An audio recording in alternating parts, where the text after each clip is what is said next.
افزایش بی‌سابقه اجاره بهای مسکن در تهران بسیاری از مستاجران را به زندگی در خانه‌های ریزمتراژ، حتی سویت‌های 18 و 20 متری وادار کرده است. وضعیت به گونه‌ای است که افراد برای داشتن سقفی بالای سر مجبور به پذیرش شرایط زندگی در فضاهای کوچک با اجاره‌های سنگین هستند. گزارش همکارم که این موضوع را واکاوی نموده می‌بینیم.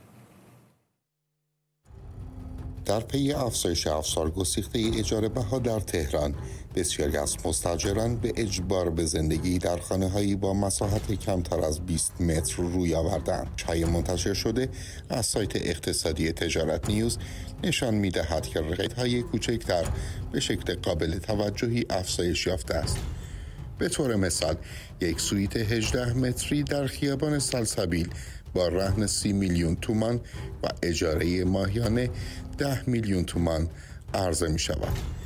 این در حالی است که در مناطق مختلف تهران حتی سویت های 20 متری نیز با مبلغ های بالا برای اجاره به مستاجران پیشنهاد می شود. برخی از واحدهای مسکونی با متراژ های بسیار کم مانند سویت های 18 متری حالا به عنوان تنها گزینه ممکن برای بسیاری از افراد تبدیل شدند.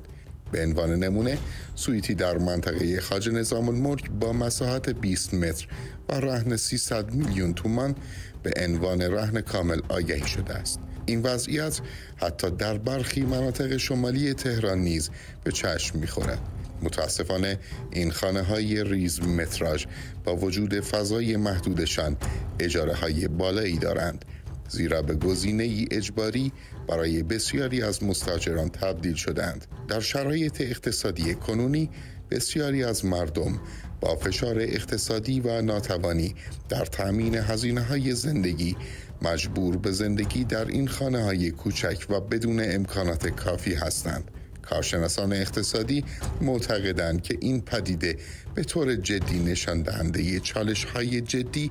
در بازار مسکن تهران است که نیازمند تدابیر عاجل برای مقابله با آن است. در این رابطه همراه میشیم با محمد لحمی، پژوهشگر دینی، فعال و تحلیلگر سیاسی از استانبول. سلام و عرض ادب دارم خدمتتون. آقای لحمی، چرا با وجود ادعای حمایت از مردم دولت هیچ برنامه مؤثری برای مهار افزایش اجاره بها و حمایت از مستاجران ارائه نمیکنه؟ بسم الله الرحمن الرحیم. حضور محترم حضرت عالی سلام عرض میکنم. ابتدا به ساکن در رابطه با اینکه دولت بخواد شرایطی رو به وجود بیاره که حالا نه تنها موضوع اجاره بها بلکه همه شرایط اقتصادی ایران رو مهار کنه، متاسفانه به دلیل تحریم هایی که در کشور ما به وجود اومده به واسطه شرایط دیپلماسی غلطی که کشور ما رو در انزوای اجتماعی به نسبت بقیه ممالک دنیا قرار داده، این روند تورمی در کشور ما رو به افزایشه و هر چقدر هم که ما بخوایم بگیم دولت در این شرایط باید شرایط رو بسنجه و مهار تورمی و مهار معیشت مردم رو داشته باشه، متاسفانه تا زمانی که حاکمیت مطلقه، نه اینکه فقط دولت یا مجلس یا قوه قضاییه، اصل حاکمیت نظام جمهوری اسلامی به شکلی باشه که در راستای یک شرایط دیکتاتوری خاص بخواد ارائه بشه، این وضعیت نه تنها بهبود پیدا نمیکنه بلکه روز به روز ملت ما در انزوای معیشتی و شرایط اجتماعی بدتری قرار میگیرن. بله، چقدر از وضعیت فعلی بازار مسکن نتیجه بی‌توجهی حکومت به معیشت مردم و عدم تعامل سازنده با دنیاست؟ عرض به خدمتتون، عرض به حضورتونم که نه تنها وضعیت معیشت مردم، نه تنها وضعیت اجتماعیشون، همینطور در رابطه با موضوع مسکن که یک رکن اصلی و اساسی شأنیت یک انسان هست، متاسفانه به دلیل این راندهای اقتصادی، راندهای فساد اقتصادی یا راندهایی که در تمام ارگان‌های جمهوری اسلامی بعضا ما به شدت داریم می‌بینیم در کشورمون به وجود اومده، موضوع حفظ ثبات اقتصادی، امنیتی و اجتماعی مردم متاسفانه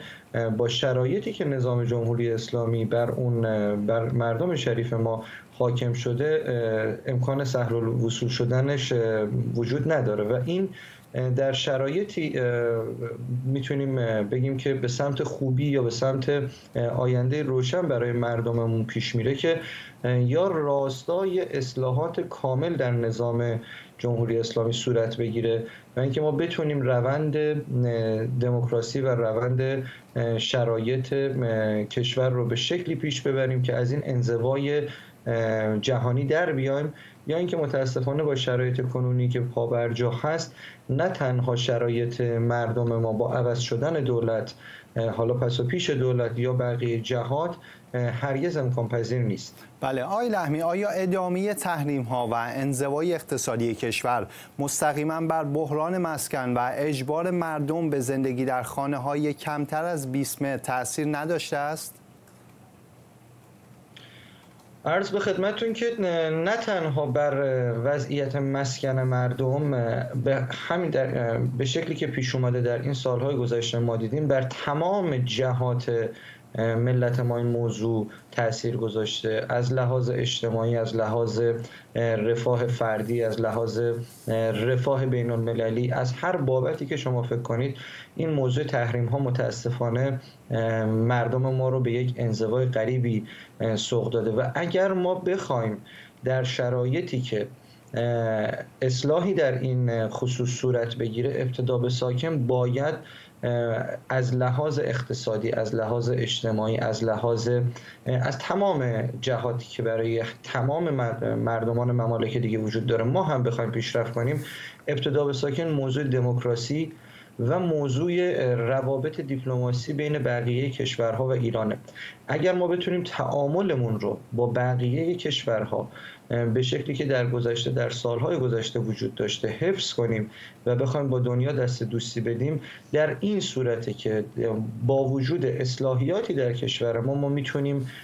نظر این رو داشته باشیم که مردممون از اون امکاناتی که به صورت اولیه در شأن یک انسان باید قرار بگیره اتفاق بیفته. متاسفانه این متراژ آپارتمان هایی که شما دارید میفرمایید و طبق تحقیقاتی که حالا NGO های خاص انجام دادن، شرایط بسیار ناراحت کننده است و روز به روز اگر با این وضع پیش بره، نه تنها مردم ما در اون شرایط انزوای اجتماعی، افسردگی های خاص